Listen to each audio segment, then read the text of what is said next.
3,50,000 ரூபாய் செலவு பண்ணி இங்க இருக்கிற இந்த ரசிகர்கள் மட்டுமே இந்த காசு செலவு பண்ணி இந்த வீடு கட்டிருக்காங்க. அதாவது தளபதி இப்பதான் புதுசா கட்சி ஆரம்பிச்சிருக்காரு, அதாவது விஜய். ஆனா அவரு தான் இதுக்கு செலவு பண்ணிருக்கணும், அவரு தான் மேலிடத்துல இருந்து இதுக்கு ஃபண்ட் கொடுத்துருக்கணும். இலவச வீடுன்னும் போது நீங்க வந்து ரசிகர் கையில காசு வாங்கி வீடு கட்டி கொடுக்குறது எதுக்கு அந்த பேர் வைக்கணும்? அப்ப ரசிகர் தளபதி ரசிகர் மன்ற இலவச வீடு அப்படித்தானே சொல்லி இருக்கணும். நீங்க ஏன் விஜய் பேர் வச்சிருக்கீங்க? இதை வந்து நீங்க வந்து கட்டி நாங்க கொடுத்துருக்குறோன்றத சொல்லியிருக்கிறோம், புரியுதுங்களா?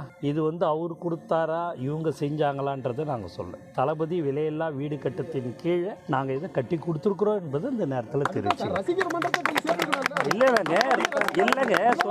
இல்லைங்க இருங்க.